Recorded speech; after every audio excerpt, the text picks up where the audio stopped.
एक साहूकार था, उसके 7 बेटे और एक बेटी थी।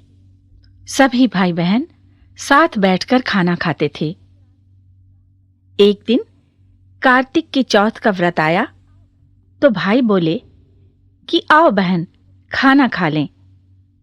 उनकी बहन बोली कि भाई, आज करवा चौथ का व्रत है, इसलिए चांद निकलने पर ही खाऊंगी। तब भाई बोले कि क्या हमारी बहन भूखी रहेगी? तो एक भाई ने दिया लिया और एक छलनी ली। एक पेड़ के पास एक तरफ होकर दिया जलाकर छलनी ढक दी और आकर कहा कि देख बहन, तेरा चांद निकल गया। तो वो भाभियों से बोली कि आओ भाभी, अर्घ दे दें।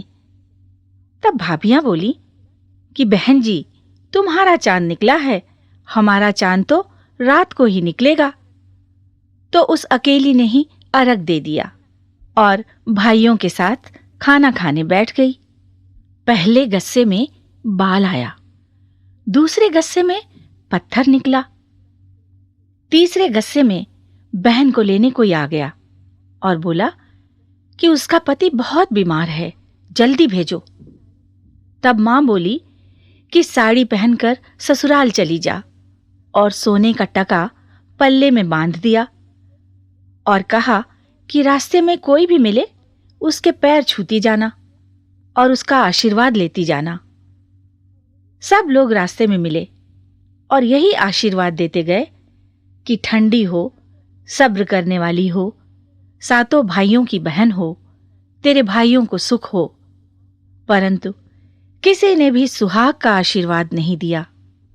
ससुराल में पहुंचते ही द्वार पर छोटी ननद खड़ी थी, तो उसने उसके भी पैर छुए।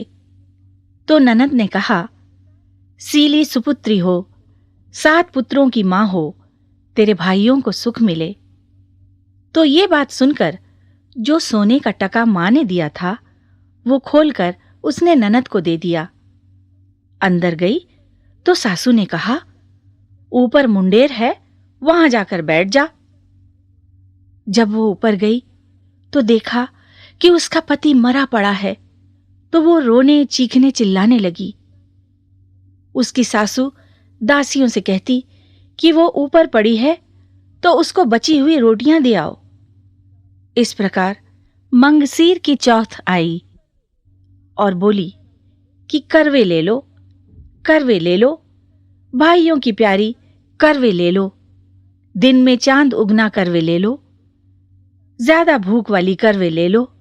तब वो चौथ माता को देखकर बोली कि हे मां, तूने ही मुझे उजाड़ा है, तू ही मुझे बसाएगी, मुझे सुहाग देना ही पड़ेगा।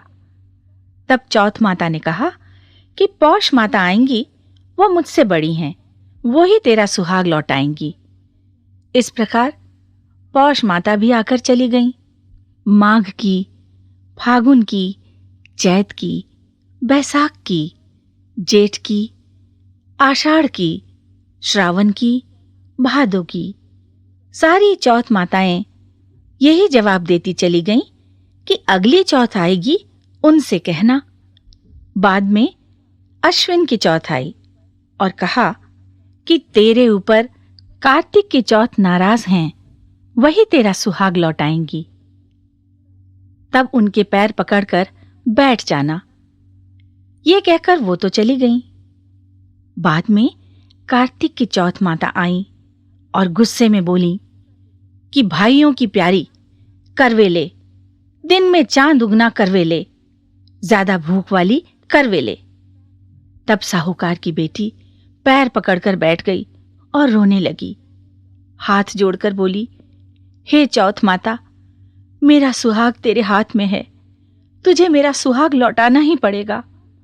चौथ माता बोली, छोड़ पापिनी, हत्यारिनी, मेरे पैर पकड़कर क्यों बैठी है? तब वो बोली कि मुझसे बिगड़ी थी, तुम ही सुधारो मां, मुझे मेरा सुहाग लौटा दो। तब चौथ माता खुश हो गईं और आंख में से काजल निकाला, नाखूनों पर से मेहंदी, मांग में से सिंदूर और चितली अंगूठी का छींट दे दिया। उसका पति उठकर बैठ गया और बोला, बहुत सोया। तो वो बोली, काहे के सोए?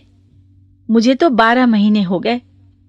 मुझे तो कार्तिक की चौथ माता ने सुहाग दान दिया है।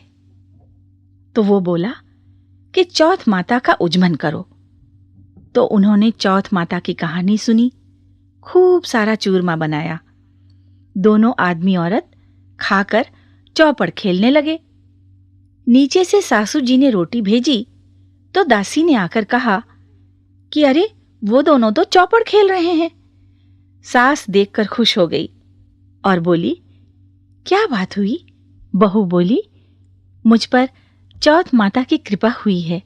और ये कहकर उसने सासू जी के पैर छुए। सारी नगरी में ढिंढोरा पिटवा दिया। सभी सुहागिनों को चौथ व्रत करना चाहिए। 13 चौथ करना, नहीं तो 4 करना, और नहीं तो 2 चौथ सभी सुहागिनों को करना चाहिए। हे चौथ माता, जैसा साहूकार की बेटी को सुहाग दिया वैसा सबको दे, मुझे भी।